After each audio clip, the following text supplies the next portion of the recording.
topic is differentiation. We have already learned differentiation in class 11. Now first of all we will recapitulate some from there. Then after that one we will learn chain rule. Now first of all, what is differentiation? Differentiation is actually the rate of change. Okay, rate of change of, say, y equal to fx is a function we want to find out the rate of change of y with respect to x.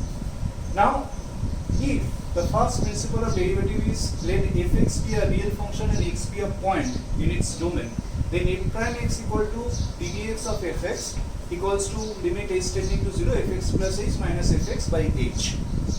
So this is our first formula from derivative. How we came with this formula? See, let this one is a y equal to fx curve. Okay, y equals to fx curve. Now at this point we are going to find out the derivative of this function. That means we will draw a tangent at this point. Let that tangent makes angle theta with the positive direction of x-axis. Now then after that on we will draw a perpendicular to x-axis from this point. Now we will take one neighborhood point. That means we will take a distance h, and in that distance we will take the value of y up on this curve. This perpendicular distance, this is then fx plus h, as because this distance is x plus h. Now from here, what is tan theta? Tan theta is equal to perpendicular by base. So here perpendicular for this one is this is the perpendicular, this is the perpendicular, and this is the base. So the perpendicular is fx plus h minus this fx. This is whole one is x plus h, fx plus h, and this one is fx. So this perpendicular distance, it is fx plus h minus fx by base, this one, that is h. Now what do? We will make h tending to 0. That means we will make this difference tending to 0. We will make this difference tending to 0. That means these lines, it will come nearer to this point. So when it comes nearer to this point, we will find out the derivative at this point, and that is equals to fx plus h minus fx by h and limit h tending to 0. This one will get. So dy dx of a curve, that is equals to this one. This is the first principle of derivative. Let us have one function fx equals to e to the power x, this one. Now for this function, if we want to find out the derivative of this function y equal to e to the power x, from first principle, the formula is limit h tending to 0 e to the power x plus h minus e to the power x by h. This is the formula. So from here, what we get? We get e to the power x common. That means this one, e to the power x common. So you'll get e to the power h minus 1 by h. So this is the formula for limit h tending to 0, e to the power h minus 1 by h, that is equals to 1. So that means e to the power x into 1, that is equal to e to the power x. So you'll get the formula ddx of e to the power x equal to e to the power x. In the same way, we can find out the derivative of say fx equal to log x, or some trigonometric function fx equal to sin x or cos x or tan x or sec x or anything. Okay, so by this way we got this formula list. Derivative of constant, that is equals to 0, ddx of x to the power n, where this one is one polynomial or algebraic function you can say, that is equal to nx to the power n minus 1, nx to the power n minus 1. ddx of e to the power x equal to e to the power x, ddx of log x equal to 1 by x, ddx of a to the power x equal to a to the power log e base a, ddx of sin x equal to cos x equal to minus sin x, tan x equal to sec square x, sec x equal to sec x tan x, cosec x equal to minus cosec x cot x, and cot x equal to minus cosec square x. First of all, we have to remind these basic formulas. Then after that one, we have formula for multiplication and formula for division. Say two functions are there, u and v. We can take any value. So for these two functions, when they are in multiplication form, like u into v, the formula for this one is u dv dx plus v du dx. Okay.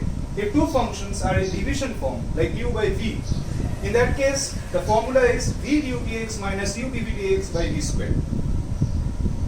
Now, after this one, here comes the next one, that is derivative of composite functions. That means a chain rule.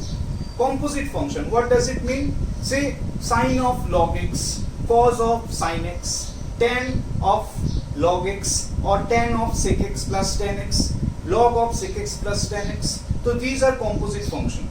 That means in these functions we can see composition of two functions. Sine of cos x. So at the position of x we have cos x. That means here we have one function that is equal to sine and another function that is equal to cos. And compositely we get two functions, sine of cos x. Now when we want to find the derivative of this kind of functions, what we have, say y equal to fu is a function and u equal to phi x is another function. So here derivative dy dx, that means derivative of this function y equal to fu with respect to x, that would be equal to f prime u into phi prime x. That means dy dx equal to dy du into du dx. You can easily see this du and du get cancelled. So ultimately it is actually equal to dy dx. But as because y is a function of u, we have to differentiate y with respect to u. And as because u is a function of x, we have to differentiate u with respect to x. So that's how we get f prime u into phi prime x. Now again next, when there is three functions, y equal to fu, u equal to phi v and v equal to psi x. So in that case dy dx equals to, that means derivative of this function y with respect to x, that would be equal to dy du into du dv into dv dx. Why dy du? Because y is a function of u. Why du dv? Because u is a function of v.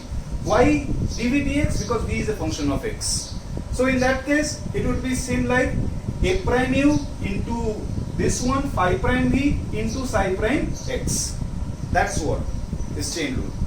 Say we have this function, then we want to find out the derivative of this function. ddx of tan cube x. Okay. So here tan x was one function. So if we take y equal to tan cube x and u equal to tan x, it would be same like y equal to e cube. Y equal to e cube. So we have to differentiate y in terms of u first. So it will become dy du equal to 3u square. Now u is a function of x. From here it is evident u is a function of x. So du dx would be equal to sec square x. So when we want to find out the derivative of this composite function, that would be equal to dy du into du dx. dy du, that is equal to 3u square into du dx, that is equal to sec square x. Very easy. Next one is, say we have functions like this, sine of cos of log x.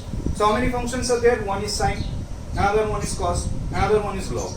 Three functions are there. So when three functions are there, first of all we have to take functions in this manner. Y equal to this one, sine of cos of log x. Say this one, cos of log x, this is another function u, and log x, this is function v.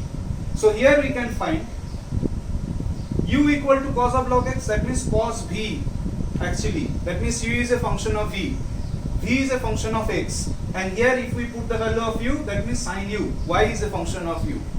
So when y is a function of u, we differentiate y in terms of with respect to u. That means dy du.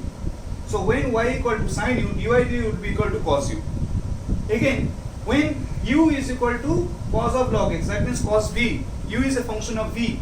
So when u is a function of v, that means du dv, we will find out du dv. That means with respect to v, we will find the derivative. Du dv equal to minus sine v. And v is a function of x, so we will find out dv dx. That dv dx equal to 1 by x. So what will be the derivative of this composite function? That is, we have taken functions like this one, and this one. So derivative of each of the function, dy du into du dv into dv dx, and hence the answer. Okay. Now come to NCERT. In NCERT exercise 5.2, the first question is to find the derivative of this one, sine of x square plus 5. Sine of x square plus 5, here within one line we can do it. First of all, sine is a function. Now as sine is a function, derivative of sine, that is equal to cos. So cos of this, whatever it will be, cos of that only. Okay, we have to give.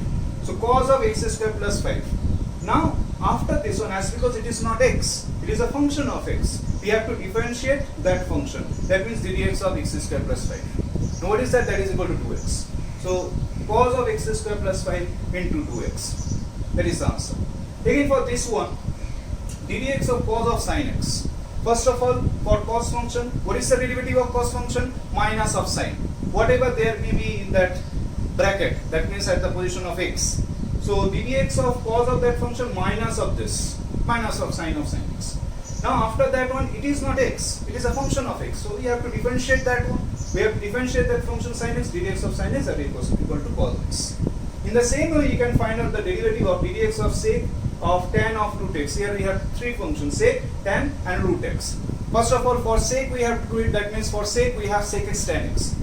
And as because it is not x, it is tan of root x, we have to differentiate tan of root x. Now when we differentiate tan of root x, what we get? 6 square root x. But as because 6 square root x, it is not x, we have to differentiate root x also, that means 1 by 2 root x. Simple.